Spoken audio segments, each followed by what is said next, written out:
Is it time for Georgia fans to hit the panic button, right? I think that some people are freaking out, starting to get a little sense of it in Athens, right? And look, most of that surrounds the Brock Bowers injury and how he's probably going to miss the rest of the regular season. Let's just be honest. If there is a guy who I think can, come back earlier than the projected timetable for a recovery is, I think it's Brock Bowers. But has Georgia looked like the number one team in the country this year?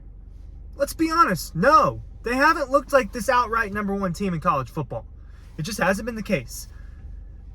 30-10 on Vanderbilt in the fourth quarter ends up being 30-20 to Vanderbilt. I just stumbled through that, but you know what I mean. They were only up by 10 to Vandy in the fourth quarter, and the Dejan Edwards drive touchdown is what pulls away. Have to claw out and have a game-winning drive against Auburn, down 11 to South Carolina at halftime in Athens, allowing 21 points to UAB. Right? Is the sky falling for Georgia? Wait to hit the panic button is all I'm going to say. Wait to hit the panic button until they lose. Until Georgia loses, right? I mean, and that's how I would feel about any of these teams. And I understand. Look, I'm looking at all the experts' rankings. People keep coming out. I cannot pronounce. I don't remember what her last name is, but College Football Heather, I believe, is her Instagram. Whatever. You know who I'm talking about. Big reporter. She didn't have Georgia in her top 4. Paul Feinbaum has Georgia at 1. I've seen people with Florida State at 1. Each week on the AP poll, Georgia has fewer of the number 1 votes. And people are, look, if this is a betting term, right, people are fading Georgia. Yeah, people are fading Georgia because they haven't dominated everyone. And they're now going to miss not one of their best players, not just the best player on the team, the best player in college football. And he matters. I'm not going to sit here and say it's going to be easy without Brock Bowers, but they have capable football players on the roster that I think can step up. I do think that they have a plethora of weapons. When you just go down the list, Marcus Osmey-Jacksaint, Lad McConkey, we're going to go pass catchers. Marcus Osmey-Jacksaint's capable. Ra Thomas is capable. Dominic Lovett's capable. Oscar Delp is capable. Lad McConkey's capable, right? So they've got guys. And it'll be interesting to see how Lawson Lucky and Pierce Spurlin do, because they're going to be on the field more now, right? Doing whatever Oscar Delp was doing beforehand. I imagine that's going to slide over. Kirby made a comment saying Oscar Delp's role is not going to increase, that his role is the same. He is to help the team, whatever.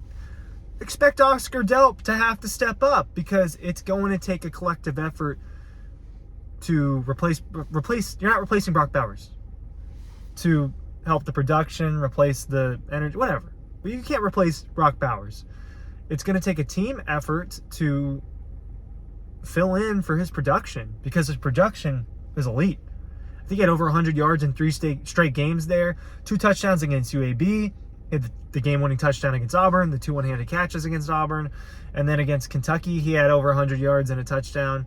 And then, obviously, he had 6 touches before he went down in this game. 2 of those being handoffs or toss sweeps. They were run plays. But I think it's too soon to hit the panic button for Georgia. Call me naive if you want. But I think it's too soon to start freaking out about the Georgia Bulldogs. I think they have to lose a game for you to freak out. I really do. Because if they run the table, win the SEC East, go 12-0, remember this. You got some leeway. You don't necessarily have to win the SEC championship. LSU's getting hot, right? I think it may be them. I had them preseason to go to the SEC championship game against Georgia, and it hadn't looked like that was going to happen quite yet, and now they could totally beat Alabama. And we know Alabama's not invincible. This is not the Alabama we've been used to. But let's be honest, the Alabama we've been used to hasn't been around for a couple years. And I don't know what that hand motion was, all right? You know how these videos go. But can Georgia beat Florida? Let's play it this way. Let's play this game. Ryan Curley from Dog Post. Look, I got my Red Zone merch on right now. Make sure you're checking that out on Clayton Street. and I got the newsletter link down below. You want to be a 5-star Georgia fan? I'm taking that from Matt. You want to be a 5-star Georgia fan? You go down below and you sign up for our newsletter. I'm obviously parked. I'm not driving. I'm parked. And let's play this game. Can Georgia beat Florida without Brock Bowers? The answer is yes. Georgia is a better team than Florida, even if they don't have Brock Bowers. Can Georgia, so there's 1, 4 more to go. Can Georgia beat Missouri at home without Brock Bowers? I think so. Are we going to forget how talented of a roster this is? And are we going to ignore what Georgia did to Kentucky? I'm not going to ignore that because it's not fair to do that. You can go and look at the Auburn game, but you also need to show them the Kentucky game. It's not an either or. It's all of the above. What is Georgia? Can they beat Missouri? I think Missouri is really good. I think Brady Cook has had one of the best years in college football for a quarterback. I think Luther Burden we've known Luther Burden is legit, right? This is a guy that Georgia wanted. We know that Luther Burden is legit. And then, so I think they can beat Missouri. What's next? Ole Miss at home. I don't trust Ole Miss, right? And you know how I am about not trusting a lot of these teams. Ole Miss is in my category of I don't trust. Yeah, I picked you to beat LSU. Thanks for helping me get that pick right, but I don't trust you. Is that too harsh? It just feels like every time Ole Miss kind of gets to the chance to do something really special recently, it just doesn't happen. I think that the offense is a little overrated for Ole Miss, if I'm being quite honest, just from what I've watched. I know they can put up points. I think they have a top 10 scoring offense. Let's see. Not 8. But Georgia's 9. We're talking about a 0.6 difference between those two scoring offenses. And Georgia, I'm not even going to look at the numbers. As laptop closed, Georgia's defense is better than Ole Miss's.